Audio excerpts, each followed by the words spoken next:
Assalamualaikum warahmatullahi wabarakatuh.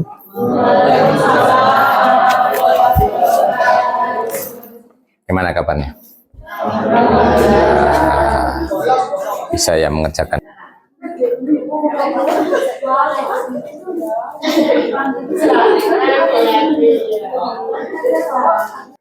Oke, sepekan yang lalu kita telah membahas tentang pengertian grup.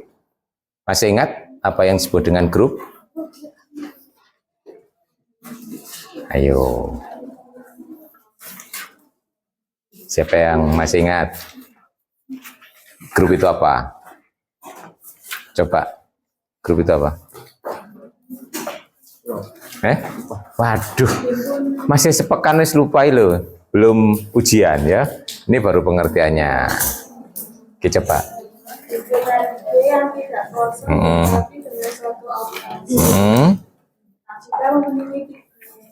Tiga sifat. Oke, apa saja? Loh, syarat kok Z? Syarat itu secara umum ya. Suatu himpunan tidak kosong dilengkapi dengan satu operasi disebut grup jika memenuhi satu, sifat asosiatif. Dua, adanya unsur identitas. Tiga, masing-masing unsur punya inverse. Tuh ya. Contohnya gitu kan? Nah, biasanya begitu. Biasanya dalam matematik itu hafal atau tahu bunyinya definisi aja nggak cukup ya. Yang disebut paham itu tahu contoh, tahu kontra contoh ya. Contoh itu yang memenuhi, kontra contoh yang nggak memenuhi gitu ya. Contohnya apa? Satu, Z ya dengan operasi tambah. Kalau Z dengan operasi kali, bukan, itu namanya kontra contoh. Mengapa? Nah, karena ada unsur yang tidak punya inverse. Contohnya dua itu nggak punya inverse, operasi kali, gitu ya, dan seterusnya, gitu ya. Oke, baik. Nah, hari ini kita akan membahas bagian ya. Jadi grup itu kan himpunan sebenarnya kan. Nah, kalau waktu kita berbicara himpunan, ada yang disebut dengan himpunan bagian. Nah, karena himpunan bagian, terus nanti ada kemungkinan himpunan bagian itu kan juga himpunan ya. Nah, ada kemungkinan himpunan bagian itu juga membentuk suatu grup gitu ya. Nah, itu. Tapi sebelum ke sana, kita ingat dulu beberapa hal yang nanti akan kita pakai ya. Yang pertama tentang pangkat bulat ya. Kemarin sudah saya singgung.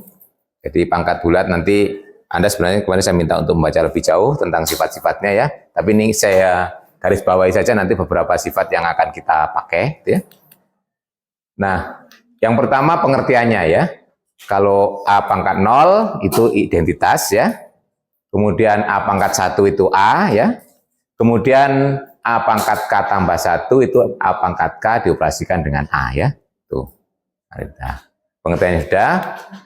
Kemudian A pangkat min K itu artinya adalah A inverse pangkatkan K, yaitu itu sama dengan di bilangan real kan dulu gitu ya. Arti dari misalnya 5 pangkat min 2 itu kan artinya kan 1/5 pangkat 2 gitu ya. 1/5 itu inverse kan? Ya, inverse pangkat itu. Kita bisa menganalogikan gitu ya kalau kita ingin mengingat suatu sifat yang secara umum. Oke. Nah, ini masih saya ingatkan kembali. Jadi pangkat itu nanti kalau dalam paradigma kali dan tambah, kemarin kan kita menuliskan himpunan kan ada dua paradigma ya. Dua model, yaitu model kali dan model tambah. Dengan demikian pangkat, kalau di paradigma kali itu pangkat, kalau di paradigma tambah itu kali gitu ya. Nah, jadi di sini kalau A pangkat 0 sama dengan E, di sini 0 kali A sama dengan 0. Nolnya sini nolnya grup yang kanan ini ya. Kalau yang ini nolnya bilangan ya. 0 ya kan ya. Seperti ini. A pangkat 0, ini 0 bilangan ya.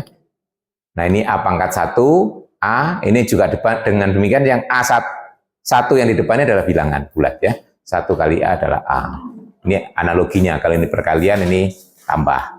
Nah, kalau di sini definisi pangkat K plus 1 tadi, di sini kan A pangkat K plus 1, A pangkat K kalikan A.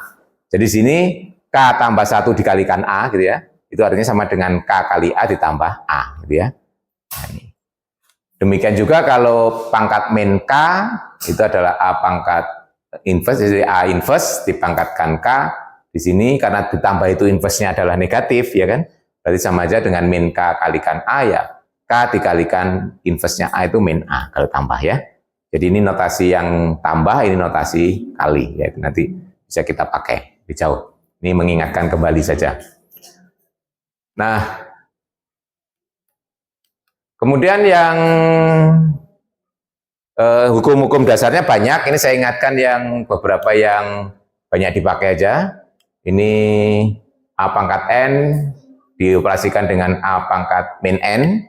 Itu sama kalau di bilangan rasional A dikalikan 1/A gitu kan. Hasilnya kan 1 kalau bilangan rasional atau real. Sini X pangkat N dioperasikan dengan X pangkat negatif N itu adalah E, identitas ya.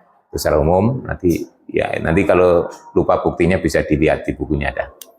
Nah, demikian juga ini, waktu di SMA itu kan pangkat pada bilangan real ya, sama nanti di grup juga demikian.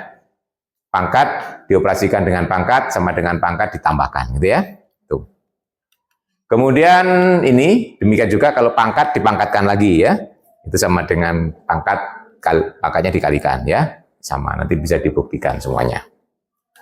Nah, kalau komutatif baru bersifat ini. Kalau tidak komutatif sifat ini nggak berlaku ya. Kenapa? Karena ini nanti kalau komutatif kan harus ditukar ya. Kalau dikumpulkan yang X sendiri, yang Y sendiri. Kalau nggak komutatif nggak mungkin ya kita lakukan. Ini kan artinya X-nya dikumpulkan sendiri, Y-nya dikumpulkan sendiri ya.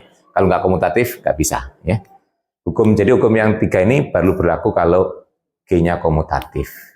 Jadi perkalian dipangkatkan sama dengan perkalian dari pangkatnya masing-masing gitu ya. Ikut. Ini nanti akan kita pakai. Jadi ini saya review karena nanti akan dipakai ya. Sifat-sifat ini. Ini yang pokok saja, nanti yang lain-lain bisa dilihat kembali. Nah, kemudian ada beberapa notasi yang nanti juga kita pakai. Tadi adalah review, notasi baru. Yang pertama tentang pengertian order ya. Order itu sebenarnya Anda sudah tahu, yaitu kalau kita punya himpunan itu ada yang disebut kardinalitas ya. Kardinalitas dari suatu himpunan. Kemarin waktu di logika dan pembuktian ada kan ya, di himpunan banyaknya anggota suatu himpunan itu disebut kardinalitas. Nah, dalam hal ini kalau himpunannya sudah menjadi grup, kardinalitas itu disebut order group ya. Nah, seperti order group ya banyaknya anggota ya. Jadi ya ini. Contohnya Z5, dia kan grup dengan operasi tambah. Ordernya berapa? Ya 5, ya kan? 0, 1, 2, 3, 4 kan? Jadi kita lihat ya, kalau kita punya contohnya adalah Z5 gitu ya. Nah, kita punya kemarin kan Z5 itu kan ini 0 ya. 1 2 3 4 ya. Jadi order dari Z5 itu adalah 5 ya. Tuh. Oke. Masih ingat U4 isinya apa saja? U4 1 3 ya. Ya. 1 sorry. Ini adalah 1 3. Jadi order dari U4 2, gitu kan ya? Nah, nanti ada juga versi lain menuliskan order itu tidak dalam harga mutlak tapi O ya, singkatan dari order. Jadi nanti jangan bingung. Tapi di bukunya kalian lebih banyak pakai yang harga mutlak seperti notasi untuk kardinalitas ya. Nah, itu. Oke. Kemudian yang kedua tentang order unsur. Order unsur. Ya. Order unsur apa? Order unsur itu adalah kalau suatu unsur kita pangkatkan terus, nanti suatu saat bisa ketemu identitas. Nah, pangkat terkecilnya itu yang disebut dengan order, ya. Nah, ini. Nah, order unsur G di grup G adalah bilangan bulat positif terkecil n yang memenuhi G pangkat n sama dengan E. Ya. Nah, jika tidak ada bilangan seperti ini, maka kita katakan G itu berorder tak hingga unsurnya ya. Jadi kalau tidak ada bilangan itu, nanti kita lihat contohnya yang tak hingga. Nah, contohnya yang di U4 saja ya, di U4 sini. 1 pangkat 1 sudah sama dengan 1. 1 itu kan E ya. Artinya di sini berarti order dari 1 adalah 1. Kita lihat ini 3 ya. 3 pangkat 1 kan masih 3. 3 pangkat 2, 1. Betul? Nah, berarti di sini order dari 3 adalah 2. Gitu ya. Ini nanti kalau diteruskan juga kembali lagi. Tapi yang kita ambil yang paling kecil toh. Ini pangkat 3 kan jadi 3, pangkat 4, 1 lagi kan ya. Tapi yang kita ambil bukannya 4, tapi 2 yang terkecil kan. Karena 3 pangkat 2 itu 1, 3 pangkat 4 juga 1. Tapi kita ambil pangkat terkecilnya. Nah, kalau di sini, misalnya, kalau di Z5 ini kan operasinya tambah. Menuliskan pangkat itu seperti dikalikan di depan ya. Berarti di sini kita lihat, kalau 0, 1 kali 0, itu kan 0. Identitasnya kan 0 ya. Berarti order dari 0 adalah 1. Nah, kemudian kita lihat untuk 1. Ya, 1 ya. 1 kali 1 itu 1. 2 kali 1, 2.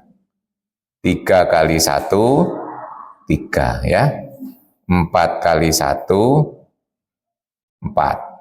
Nah, 5 kali 1, 0. Nah, ini kan ketemu 5 kan paling kecil ya pertama ya. Setelah itu 6, 7, 8, nanti 10 juga 0 lagi gitu ya. Nah, jadi sini order dari 1, 5 gitu ya. Nah, gitu ya. Nah, ini kalau ini memangkatkan tadi ya, kalau operasi tambah memangkatkan sama dengan dikalikan di depannya kan ya. Ya, di sini sebenarnya 3 kali 1 ini kan berarti 1 ditambah 1 ditambah 1 gitu ya. Nah, itu sebenarnya itu kan pengertian dasar. Itu order nanti beberapa istilah berkaitan dengan order akan kita pakai lebih jauh. Yang penting sekarang tahu arti order ya. Oke, sekarang kita masuk ke pengertian subgroup, tapi sebelum ke sana ada ilustrasi dulu. Nah, kita perhatikan ini. 2Z dan Z ya. 2Z itu himpunan bilangan genap. Ya. 2Z ya. Kelipatan dari 2 ya. 2Z itu simbol dari 2 kali unsurnya di Z ya.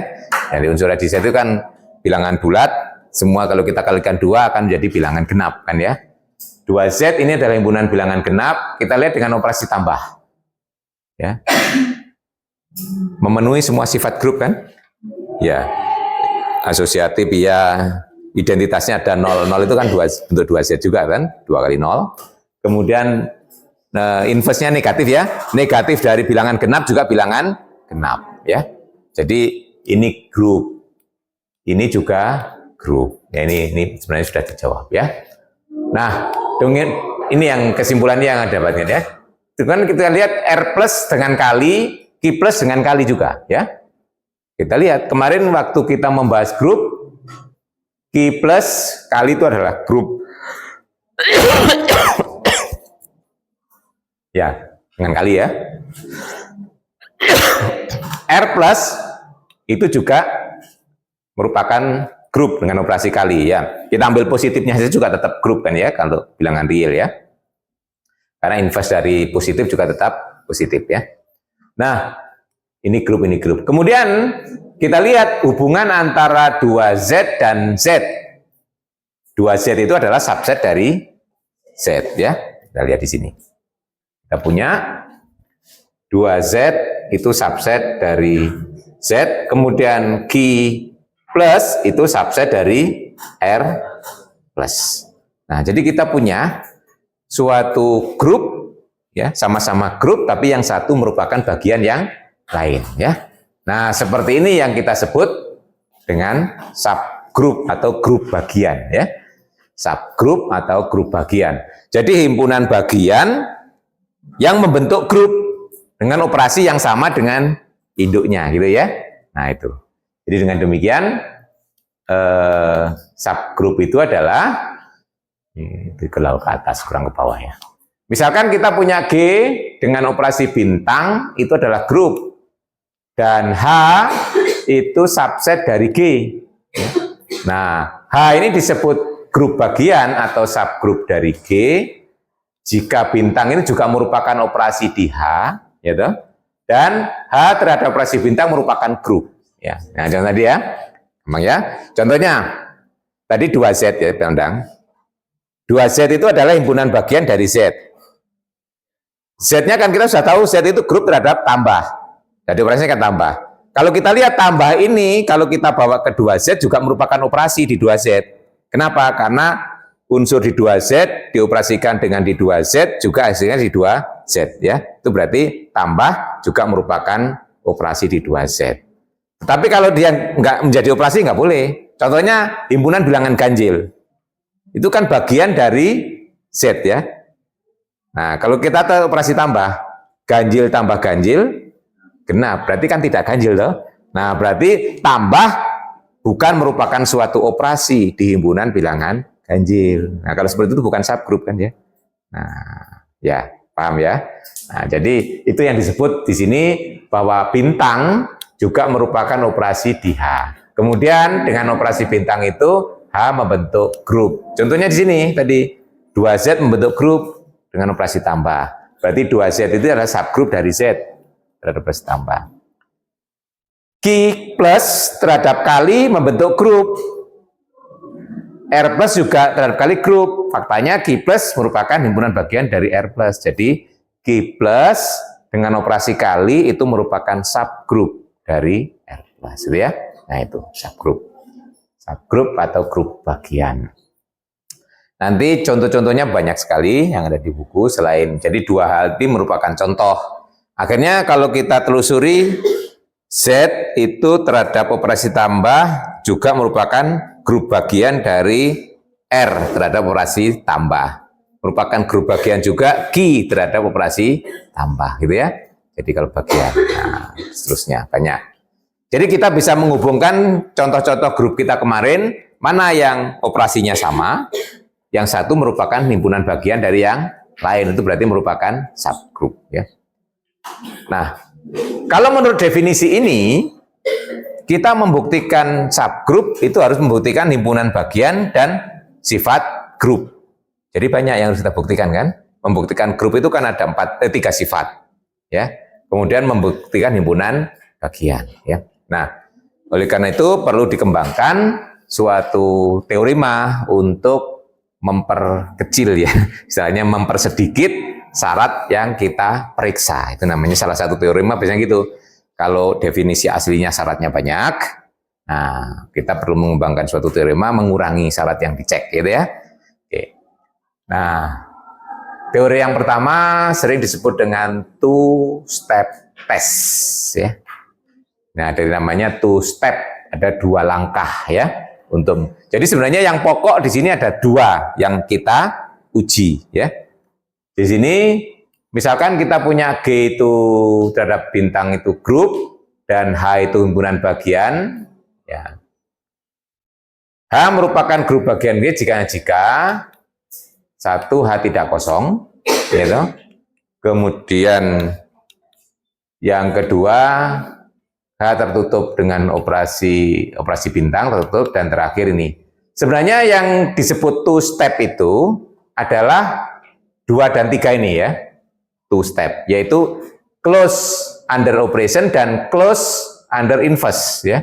Ini sebenarnya two step-nya itu ini ya sebenarnya. Ini kan syarat tambahan. Sebenarnya syarat tambahannya adalah tidak kosong dan himpunan bagian ya. Nah, himpunan bagian tadi dari definisi tidak kosongnya itu karena harus membentuk grup. Ingat kemarin definisi grup adalah himpunan yang tidak kosong.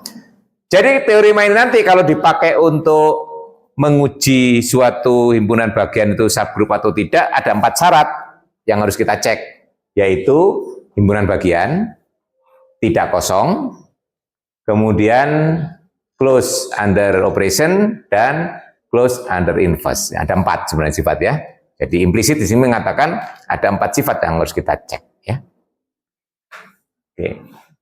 Sebelum kita buktikan teoremanya, kita aplikasikan dulu dalam ini ya. Dalam ini, kalau kita ingin membuktikan ini adalah, kita sudah tahu persis ini adalah subgroup tadi ya dari definisi. Tapi bagaimana kalau kita ingin membuktikannya gitu ya. Nah, sebagai contoh yang kedua ya. Nah, ini kalau kita buktikan dengan menggunakan two step test, berarti ada 4 yang harus kita verifikasi ya. 1 subset, 2 tidak kosong, 3 close under operation, dan 4 close under inverse ya. Sekarang kita lihat di sini ya. Nih. Ya. Pertama subset. 1. Nah. Q plus subset dari R plus. Ini jelas dari definisi ya, definisi bilangan rasional dan bilangan real ya. Ini jelas dari definisi bilangan rasional. Oke, terus yang kedua, ya, apakah ini tidak kosong, yaitu Q plus tidak kosong? Jelas, kenapa? 1 itu pasti anggota dari Q plus. Jadi kalau kita ingin menunjukkan tidak kosong, menunjukkan minimal ada 1 anggota. 1 anggota Q plus, jadi Q plus tidak kosong. Yang ketiga, kita tunjukkan dia close under operation ya. Misalkan ambil X, Y, di Q plus. Betul ya? Kalau di Q plus, berarti X dan Y itu kan bilangan rasional ya, rasional positif. Berarti X dan Y bisa ditulis sebagai apa? Perbandingan dari 2 bilangan bulat, ya toh? Jadi kita bisa tulis X itu sama dengan A per B, dan Y itu sama dengan misalnya C per D. Dengan apa? Nah, A, B, C, D itu bulat positif, betul ya? Karena dia adalah rasional positif dengan A, B, C, D anggota Z plus ya. Nah, jadi di sini kita lihat, jadi X kali Y menurut operasi yang ada di bilangan rasional A per B dikalikan C per D, jadi akan sama dengan AC per B D. Kita lihat ini, karena A dan C anggota Z plus, AC juga di Z plus, ya. BD juga di Z plus. Jadi ini adalah anggota Q plus. Alasannya ya karena AC dan BD anggota Z plus. Oke. Nah, itu sifat ketiga. Sifat keempat, kita tunjukkan close under inverse. Kita ambil misalnya X anggota Q plus, kita tulis lagi X sama dengan A per B untuk suatu AB di Z plus. Jadi kita lihat X inverse ya. Nah, itu kalau menurut inverse yang ada di Q plus itu adalah B per A. B per A. Ini juga anggota Q plus ya. Nah, jadi menurut two step test theorem ya, atau teorema two step test, Q plus merupakan grup bagian dari R plus karena ini. Jadi biasanya catatan ya, sering lupa menunjukkan 2 sifat pertama ini ya. Terfokus pada 2 langkah yang pokok. Nggak lengkap ya kalau seperti itu ya. Karena syaratnya semua harus ada. Nanti karena kalau kosong Ya bermasalah. Kalau kosong kan bukan subgroup ya, karena bukan grup ya. Oke. Sekarang bagaimana bukti dari teori main itu salah satu contoh penggunaannya ya. Nanti kita beri contoh penggunaan yang lain. Ya. Contoh penggunaannya. Contoh apa ini teori bukti teori mainnya dulu. Nanti ada contoh lagi, kita bisa berikan contoh lagi. Nah, kalau G itu, kalau H itu subgroup, maka 1, 2, 3 itu terpenuhi. Jelas ya? Nah, 1, 2, 3 itu terpenuhi. Ya. Ya karena kalau H itu subgroup, maka pasti H itu grup. Kalau grup pasti close, ini juga di H juga toh ya. Nah, itu sesuai dengan definisi. Jadi kalau yang satu langkah, yang satu kalau kita punya H itu subgroup,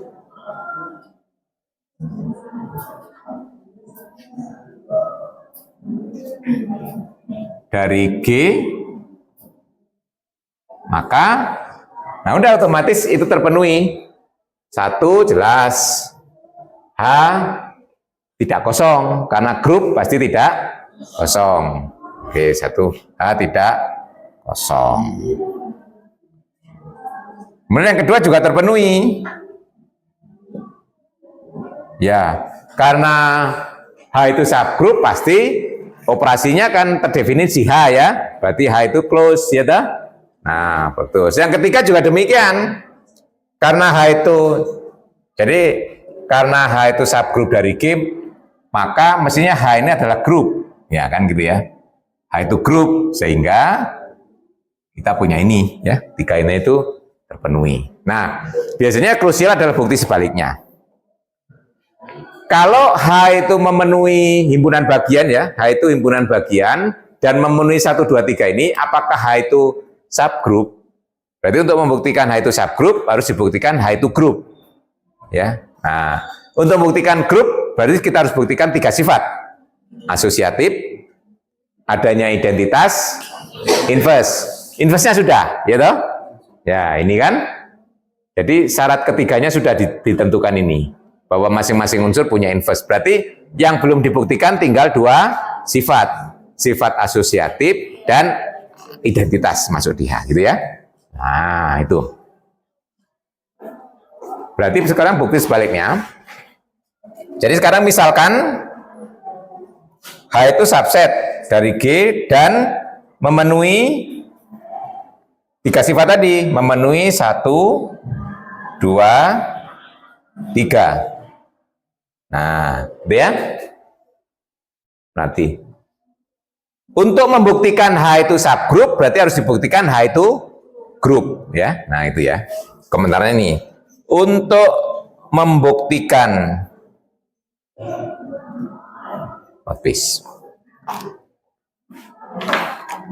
Untuk membuktikan H itu grup, H itu subgroup, harus dibuktikan H itu grup. Ya. Nah, berarti dalam benak kita untuk membuktikan H itu grup 3 sifat tadi. Asosiatif, adanya identitas dan inverse. Syarat ketiga sudah ada. Berarti kurang 2 syarat. Berarti harus tunjukkan, jadi harus ditunjukkan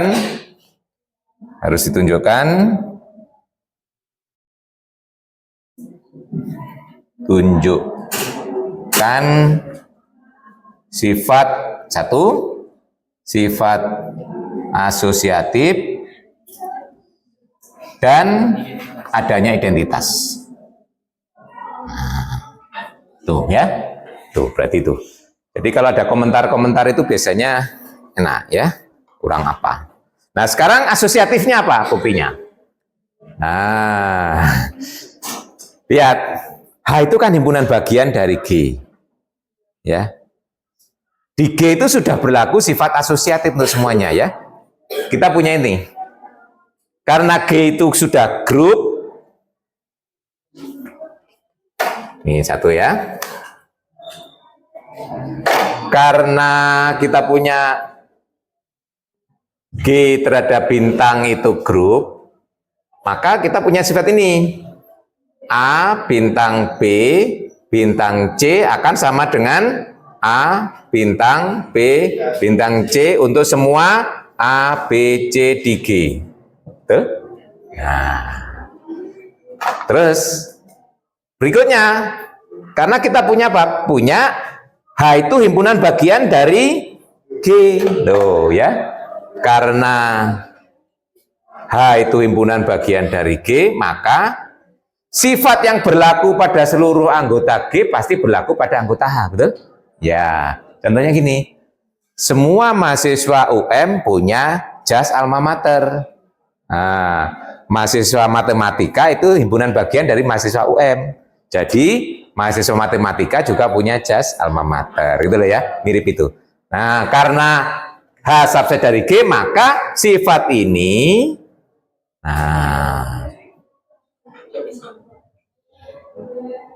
juga berlaku untuk setiap A, B, C anggota H, gitu ya.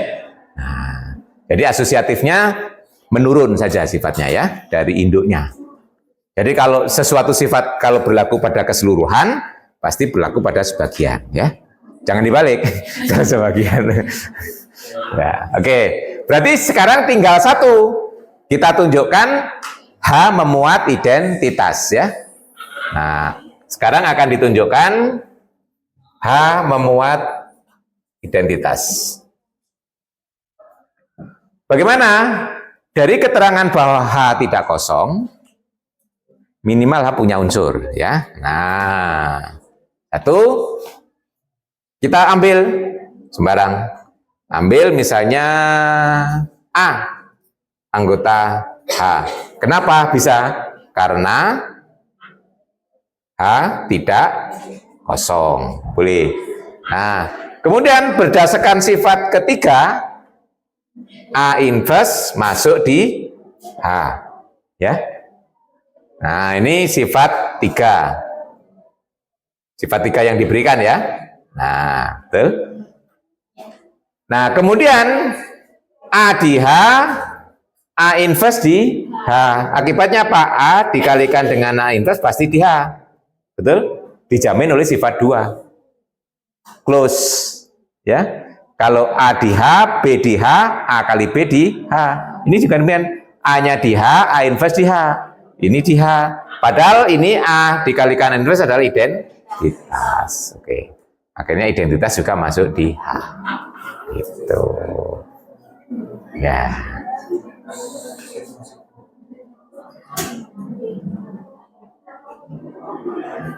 Ya. Ya kalau ingin dilengkapi dengan operasi, ini operasi, ada operasinya bintang. Saya tadi pakai bintang, ya. Itu. Paham ya? Jadi sekarang teorema ini bisa kita pakai untuk membuktikan subgroup ya. Jadi sekali lagi untuk membuktikan subgroup cukup dicek 4 sifat ini. Oke, contoh yang populer lagi, saya ambil satu contoh lagi ya untuk mengaplikasikan teorema ini. Anda kemarin sudah tahu arti GL ya. GL itu adalah GL2 saja ya. GL2 itu artinya matriks 2 kali 2 yang determinannya tidak 0 ya, GL2R ya. Jadi GLNR itu adalah matriks ukuran N kali N ya. Nah, ingatkan ya, GL. Saya sederhanakan GL2 sajalah ya. Nih. GL2R ya, masih ingat ya. GL2R itu kalau saya tulis sebagai himpunan adalah himpunan matriks. Ya, ini A, B, C, D-nya anggota real, AD min BC tidak 0 ya. Itu ya. Ya secara umum nanti kalau GLNR ya matriksnya N kali N, dengan ini determinan tidak 0 gitu ya. Oke, kemudian masih ingat SL. Nah, SL apa SL? Ada sih. Enggak, ini contoh-contohnya nggak dipetani lagi, nggak diperiksa lagi. SL itu adalah himpunan matriks yang determinannya sama dengan 1. Ya. Di sini kalau 2, matriksnya ukuran 2x2 ya, ini adalah matriks 2x2, di mana di sini A, B, C, D-nya anggota real, tapi AD min BC sama dengan 1, ya. Tuh. Ya. Ini dua-duanya grup ya, sudah dibuktikan ya di contoh itu ya. Karena matriks yang tidak determinan tidak nol itu punya inverse ya. Nah, sekarang kita lihat ini, kalau determinannya 1 pasti kan tidak nol, ya toh? Berarti SL itu himpunan bagian dari GL ya. Kita lihat di sini dari definisi ini kita punya bahwa SL itu pasti himpunan bagian dari GL. Nah, gitu. Satu ya.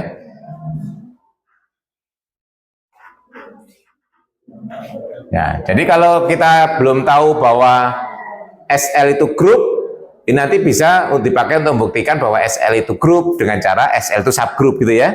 Nah, jadi kalau kita buktikan di sini, jadi kalau kita baru tahu bahwa GL-nya saja yang grup, SL-nya kita nggak tahu grup atau tidak, dibuktikan subgroup itu sama aja nanti akibatnya SL juga merupakan grup gitu kan ya, karena subgroup itu adalah grup gitu.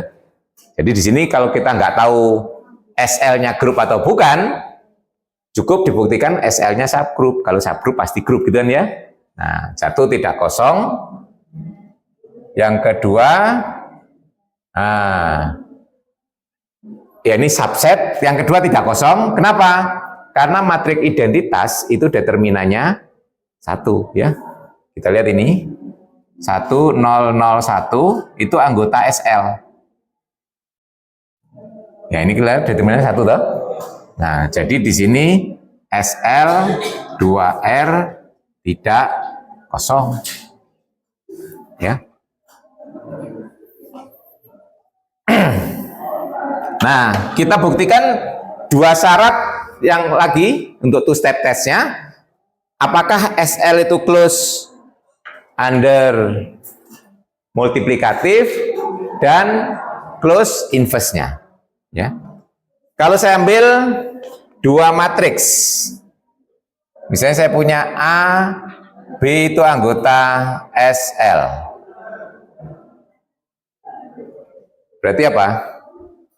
Determinan dari A dan B harus 1, betul ya?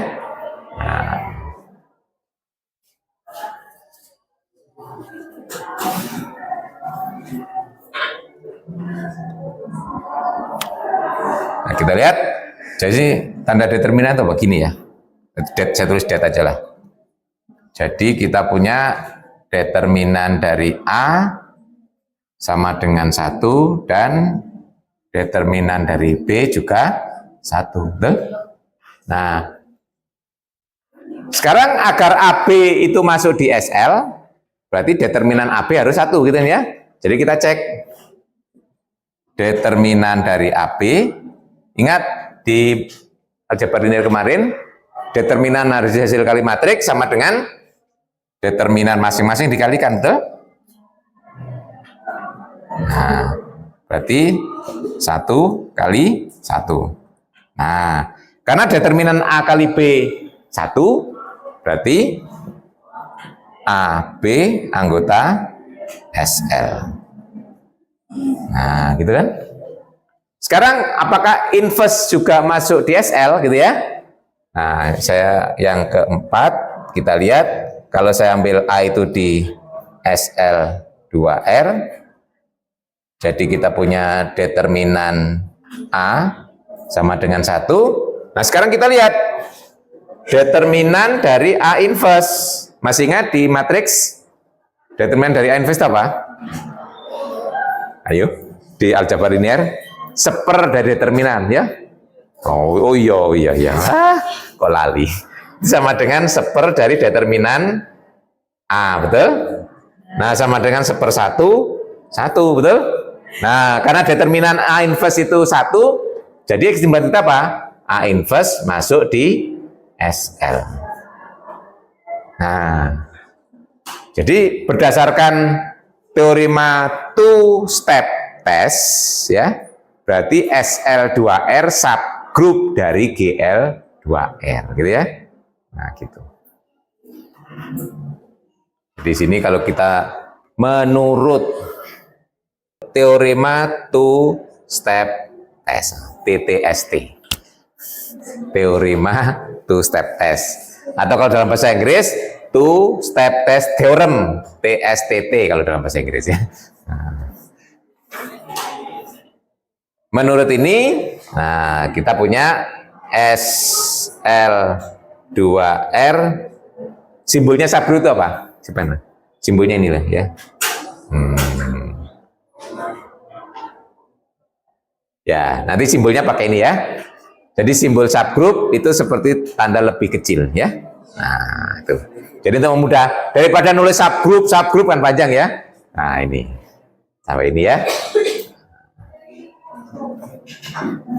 Nanti simbol subgroup. Nah.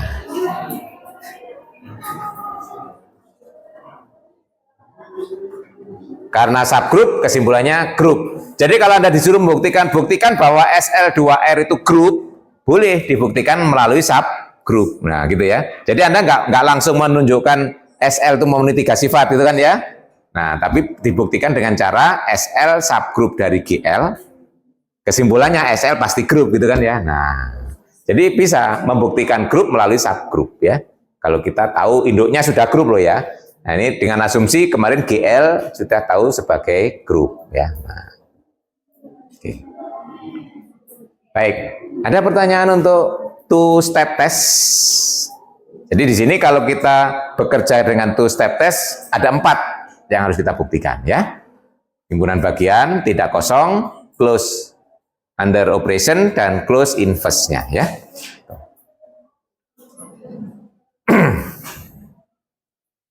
Wah, ini masih kebanyakan.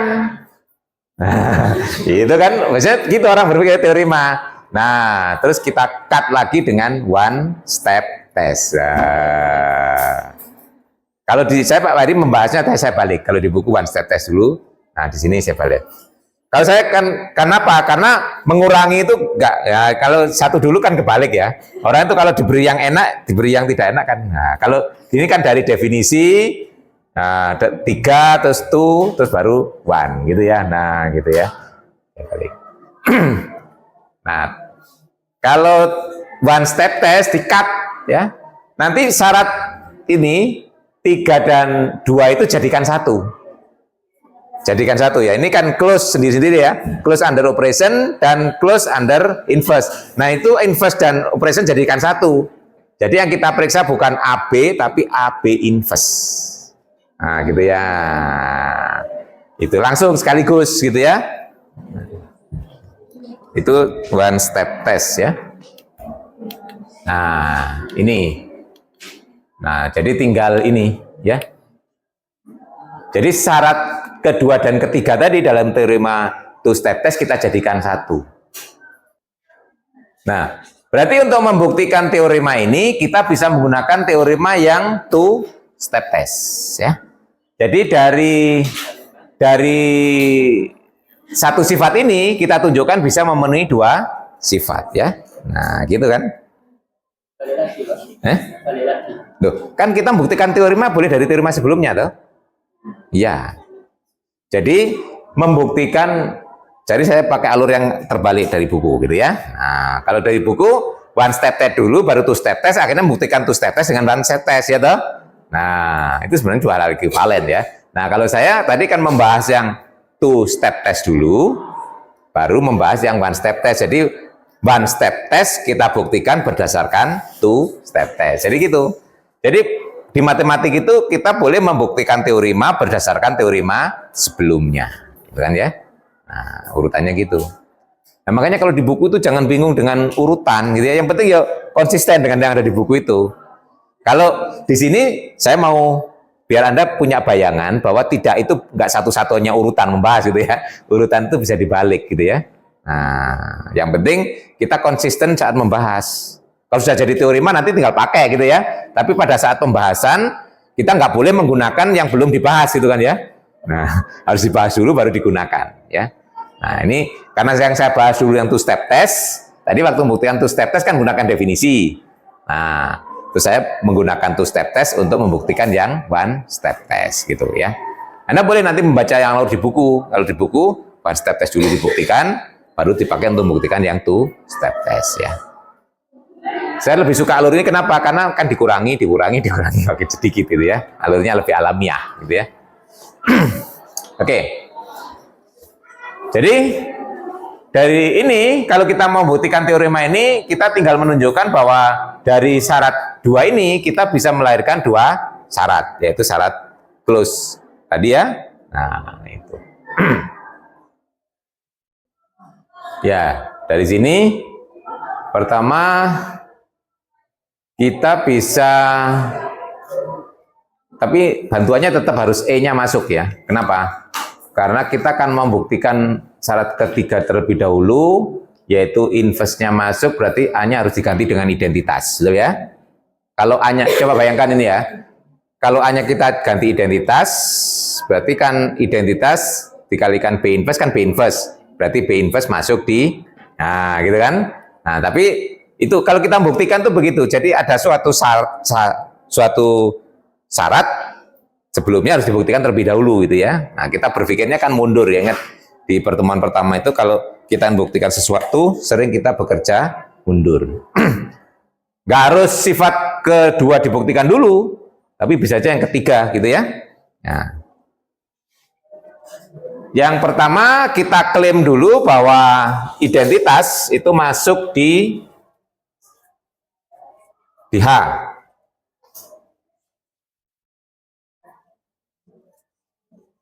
Nah, caranya ya A dan B kita ganti unsur yang sama ya.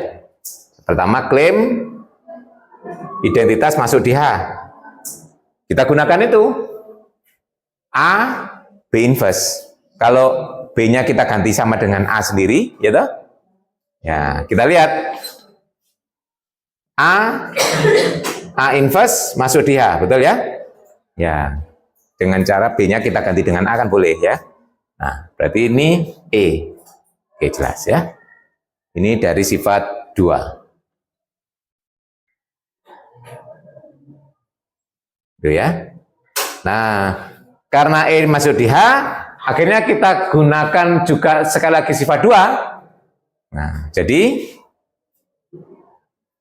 masih tetap berdasarkan sifat 2 lagi.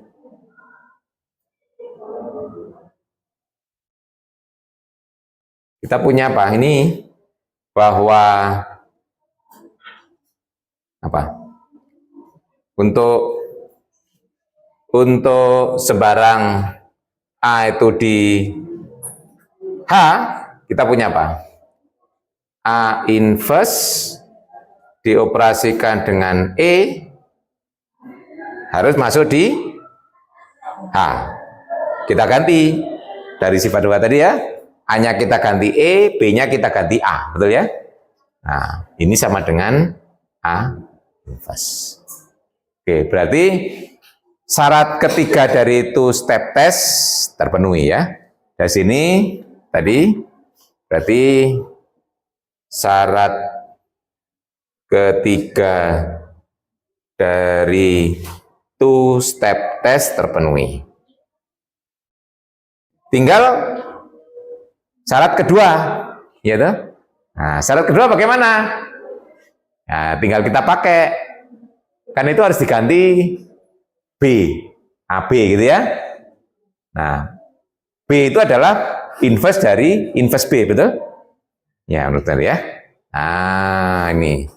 Sekarang akan ditunjukkan syarat kedua dari two step test ya. Ambil A dan B di H.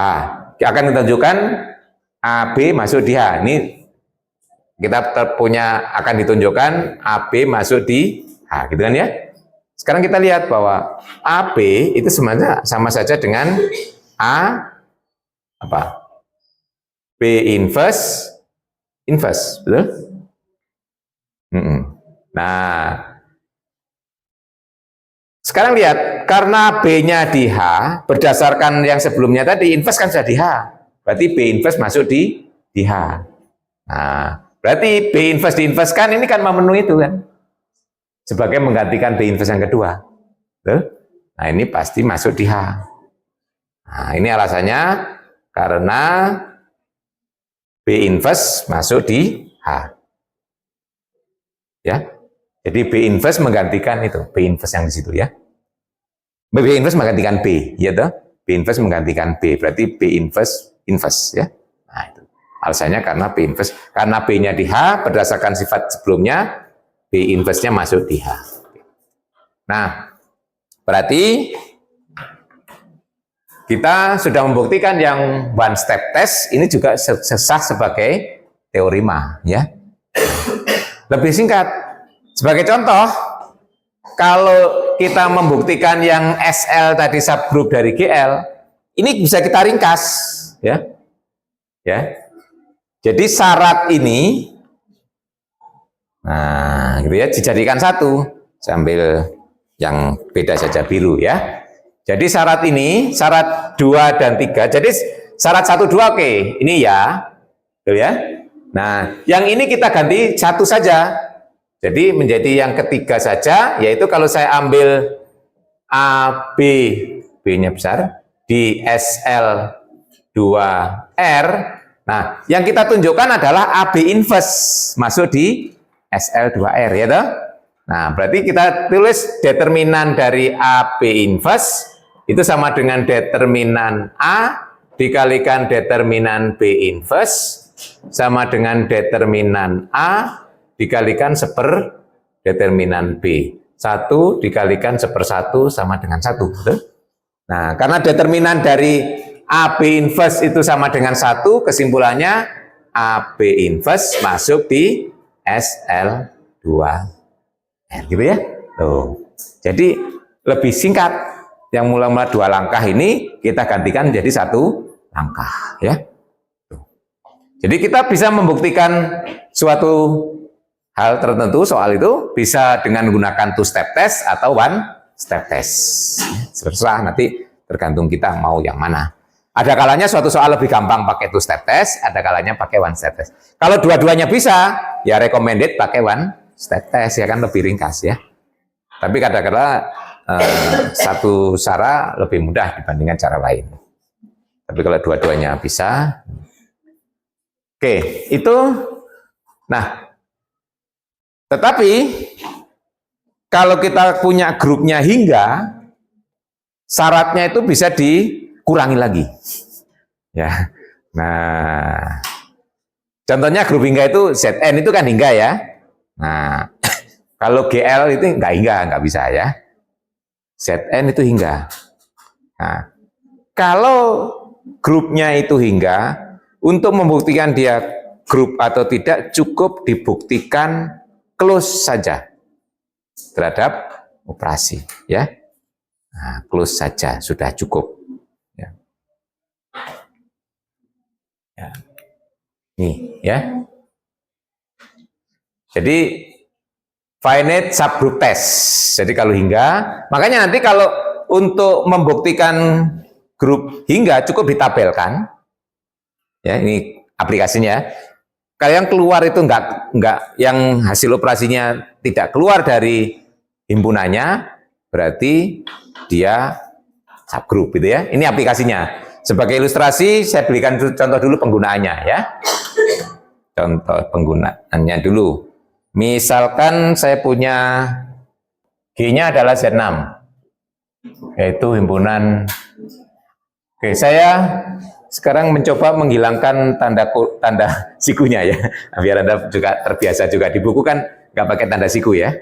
Nah, misalnya saya tulis 0, 1, 2, 3, 4, 5, 6. Ya, 5 saja kok, 6. 5 ya. Terus saya punya hanya ini 0, 4 ya. Nah, pertanyaannya apakah H itu subgroup dari G gitu ya, dari Z6. Nah, kalau menurut one step test, satu step test kan kita periksa baik kalau two step test kan ketertutupannya dan inverse-nya. Nah, kalau menurut teorema yang finite ini cukup tertutupnya saja. Nah, kalau memeriksa tertutupnya saja ya cukup dengan tabel. Ini tambah 0, 2, 4, 0, 2, 4. Kalau tambahkan 0, 2, 4, 2, 4, 0, 4, 0, 2 ya. Nah, kita lihat hasilnya ini semuanya berada di H. Berarti close ya toh. Dari sini langsung bisa disimpulkan H itu subgroup dari. Nah, gitu ya. Nah, cukup close-nya saja. Ini untuk yang hingga. Jadi nggak perlu memeriksa inverse-nya juga ya. Cukup dilihat, oh ternyata hasil operasinya nggak keluar dari H. Berarti close toh. Ya, selesai. Nah, jadi sini untuk membuktikan teorema ini, sebenarnya kalau kita menggunakan two step test tadi kan kurang salah satu sifat, yaitu adanya inverse. Berarti inverse itu yang harus kita tunjukkan juga masuk di H, ya, dengan memakai bahwa finite hingga, gitu ya, hingga. Ini syaratnya hingga ya, jadi G-nya itu grupnya hingga. Ini kurang, misalnya grup hingga G gitu ya, kurang itu ada hingganya. Lebih tegas lagi mengatakan misalkan H sub himpunan bagian tidak kosong dari grup hingga G gitu ya. Itu kurang ketiga. Tapi di teoremanya sudah saya katakan finite subgroup test. Jadi ini memang berlaku untuk grup-grup yang hingga gitu ya. Nah, bagaimana menunjukkannya? Berarti H itu harus memenuhi. Jadi untuk kalau kita lihat berdasarkan two step test, ini tidak kosong, himpunan bagian, kemudian tertutup di bawah operasinya, sudah. Berarti berdasarkan two step test, kita tinggal menunjukkan eksistensi inverse. Ya, eksistensi inverse. Nah, bagaimana kita pakai kehinggaannya? Ya.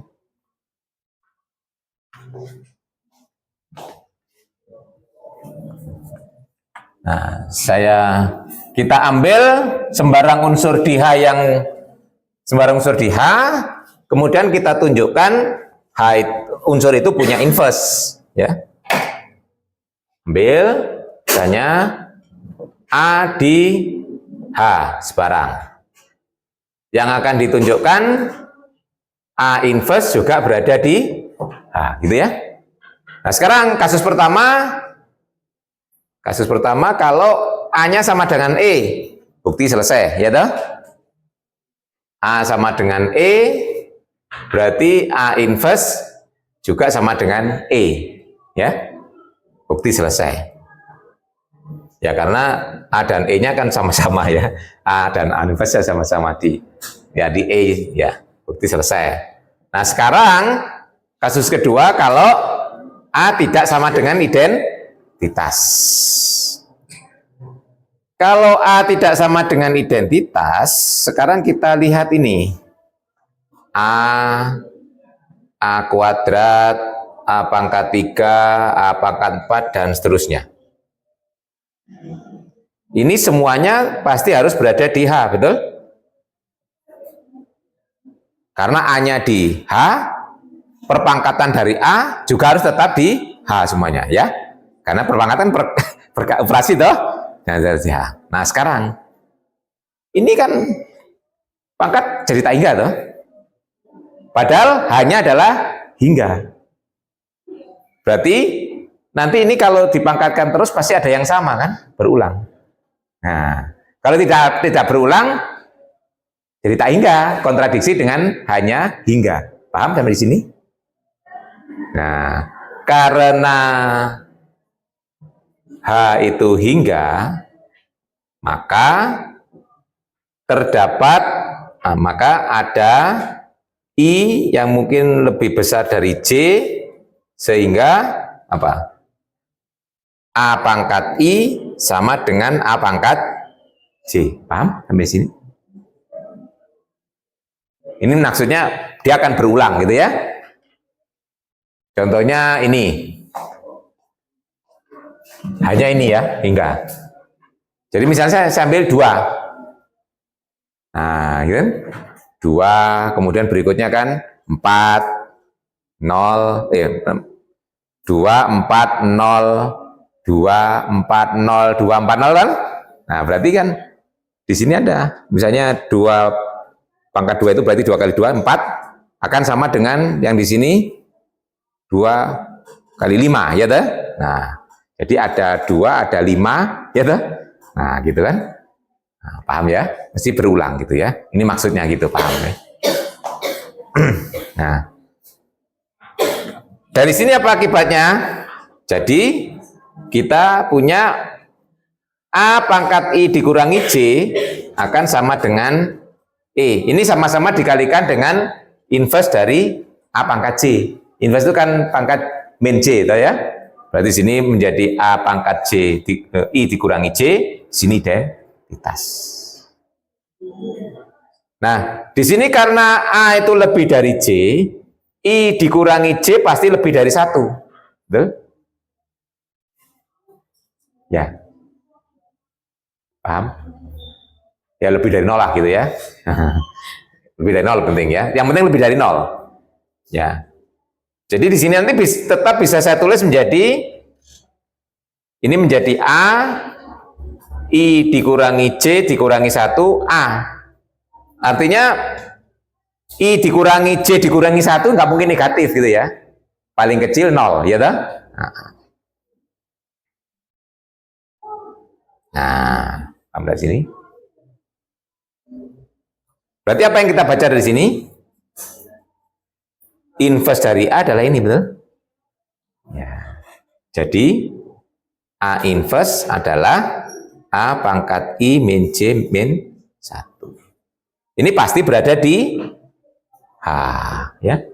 Karena paling kecil pangkatnya 0 kan ya.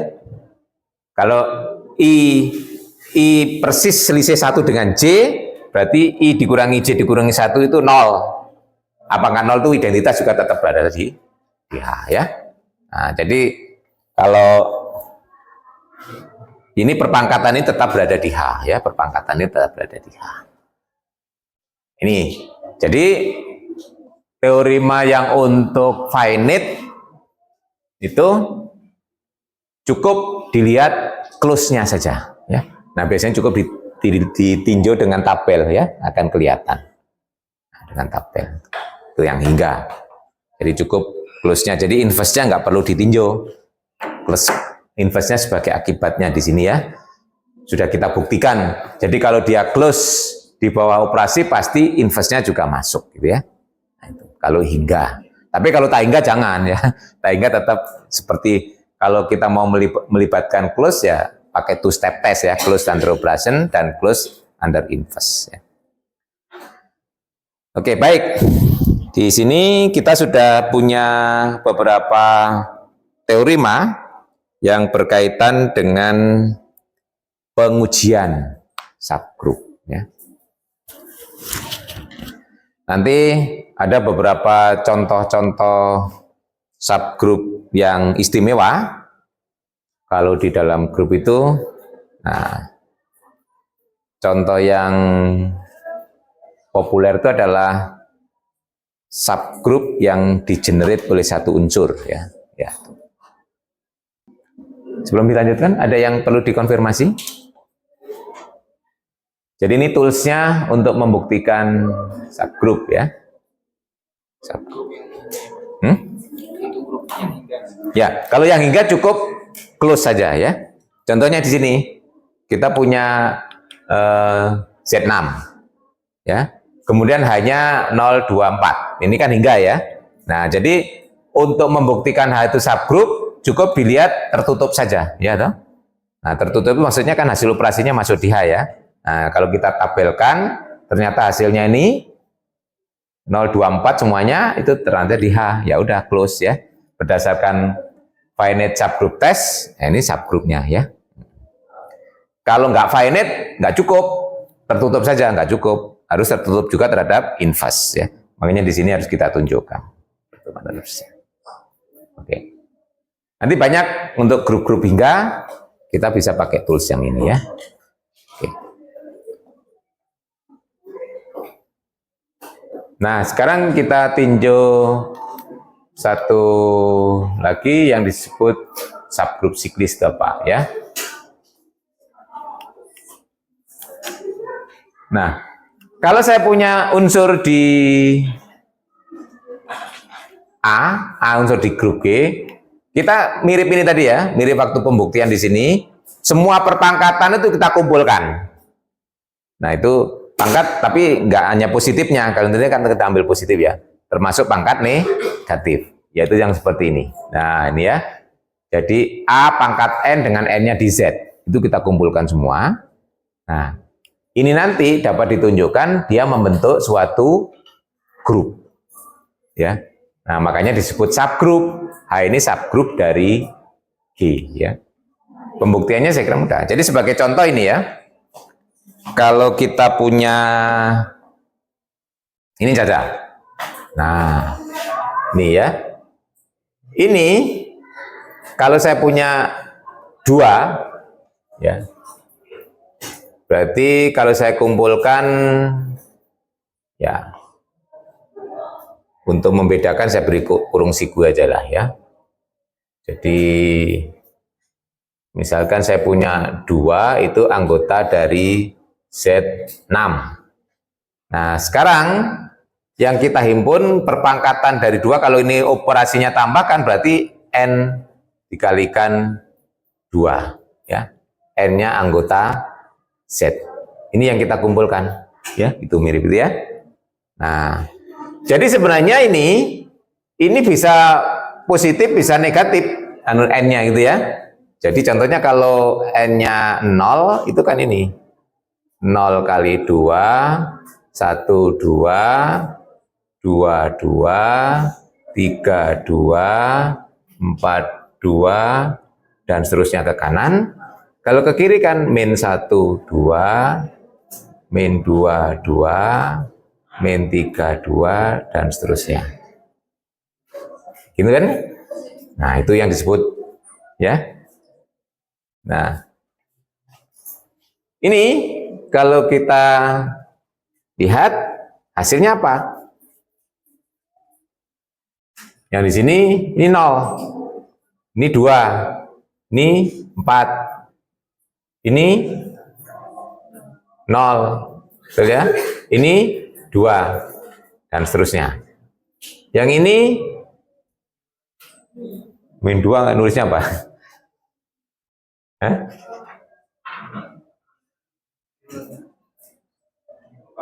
Min 2 itu kalau di berapa? 4 ya toh? Ya toh? Ya, ini min 4 itu 2. Ini 0, ya toh? Dan seterusnya. Nah, ini kalau sebagai himpunan cukup kita tulis 0, 2, 4 aja kan? Karena yang lain sama kan, nggak ulang ya. Ini sebenarnya adalah isinya 0, 2, 4. Oh. Ya. Tuh, ya. Nah, ini yang sering disebut ini perpangkatan dari unsur itu. Nah, ini yang disebut subgroup siklik, ya. Ini nanti simbolnya sering ditulis begini. Nah, ya. Subgroup siklik, simbol. Jadi, nah, ya. Siklik atau siklis silakan, ya. Disebut subgroup siklis. Ya, yang dibangun oleh A. Ya, nah notasinya ini ya. Nah, siklis. Ya, siklis itu simbolnya siklis itu kan cycle ya, berarti balik lagi itu siklis ya. Nah, berulang ya toh.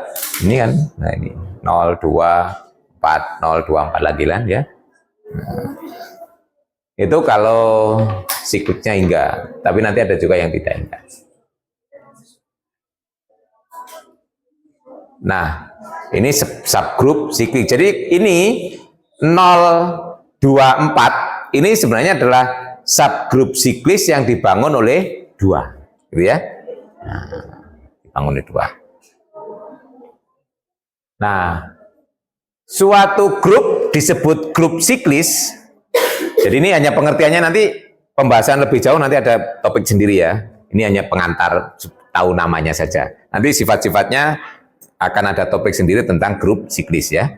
Ini biar tahu aja. Suatu grup disebut grup siklis, nah jika dia dapat dibangun oleh satu unsur. Contohnya ini, Z6. Z6 itu bisa dicari pembangunnya nanti. Ya kita lihat, caranya ya kalau kita belum punya sifat, kita ceki ada nggak yang bisa membangkitkan menjadi Z6. Ya. Tentunya, kalau kita lihat one by one gitu ya dari Z6, kalau 0 kita generate-kan, itu isinya cuma 0 saja. Betul? Karena 0 dipangkatkan, dikalikan berapapun tetap 0 kan? Tapi kalau 1, nah kita lihat 1 kali 0, 0, 1 kali 1, 1, 1 kali 2, 2, 3, 4. Semuanya muncul. Ini akan menjadi Z6. Nah, ini makanya kita sebut 1 itu sebagai generator dari Z6, akhirnya Z6 itu sebagai grup siklis. Tapi apakah 1 itu satu-satunya pembangun? Tidak. Ya. Tapi kalau kita cari tadi 2 tadi bukan pembangun.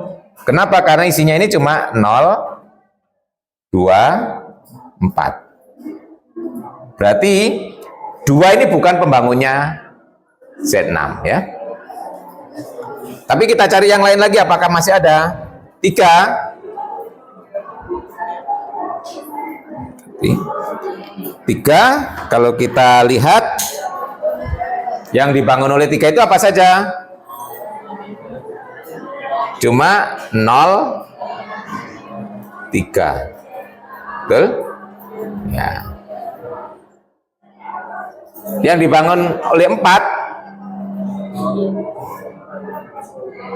0, 4, 2. Betul? Sebenarnya sudah sama dengan ini toh.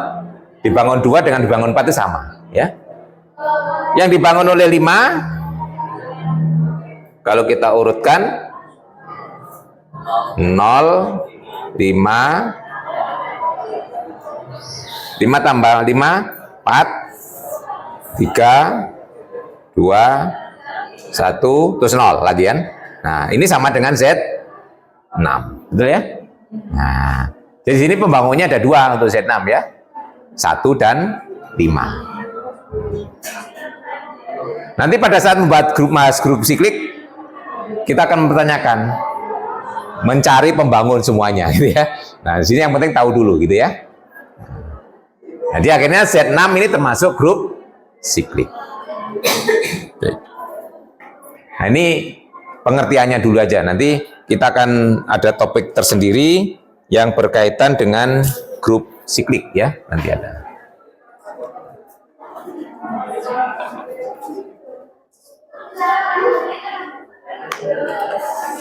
Nah, satu lagi grup istimewa yaitu adalah center dari suatu grup. Nanti saya minta untuk membaca ya. Center itu apa? Center itu adalah unsur yang komutatif dengan semua unsur di grup gitu ya. Center. ZG, CA ya. Centralizer dan center itu biasanya ada 2 hal ya. Nah, itu nanti silakan dilihat, dibaca. Nanti kalau tidak paham boleh ditanyakan. Oke, baik. Ada yang perlu ditanyakan? Ini kita sudah berdiskusi tentang subgroup dan tools untuk membuktikan apakah suatu himpunan bagian itu merupakan subgroup atau bukan.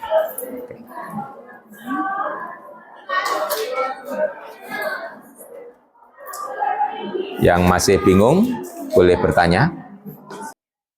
Baik, kalau tidak ada saya kira cukup ya. Nanti silakan dibaca kembali. Nanti PPT-nya seperti kemarin saya cantolkan lagi di si pecar ya sebagai guide ya. Di sini kan hanya guide-nya saja. Nanti penjabarannya harus lihat catatan lagi. Terus jangan lupa juga mencoba soalnya di tugasnya ya. Ya, sudah diintip? Belum. Baru ngerjakan kuisnya aja Pak. Nah ya, nggak sempat. Kalau sekarang sudah siap terus tugasnya ya setelah. Ya, kalau pertama aja yang telat dulu ya, karena Pak Edi harus menyiapkan banyak. Kalau sekarang sudah ready sebelumnya. Sehari sebelumnya sudah saya posting rencana kuliahnya gitu ya untuk mengingatkan ya biar nggak lupa. Baik, kita akan ketemu lagi di pekan depan. Topiknya apa pekan depan? Apa? Grup siklik ya. Nah, ini kita tinjau lebih jauh pekan depan ya. Nah, grup siklik ini nanti permasalahan yang muncul sebagai contoh tadi itu pembangunnya kan tidak hanya satu. Bagaimana kita mencari semua pembangun ya. Kalau membuktikan siklik kan cukup ditemukan salah satu sudah terbukti siklik kan ya. Tapi permasalahan berikutnya carilah semua pembangunnya gitu ya. Nah, itu bagaimana? Ya itu baru dikembangkan sifatnya dan seterusnya. Baik, saya kira cukup. Semoga masih tetap semangat. Nah, kita akan bertemu lagi pekan depan dengan topik grup siklis ya. Oke, Assalamualaikum warahmatullahi wabarakatuh. Waalaikumsalam.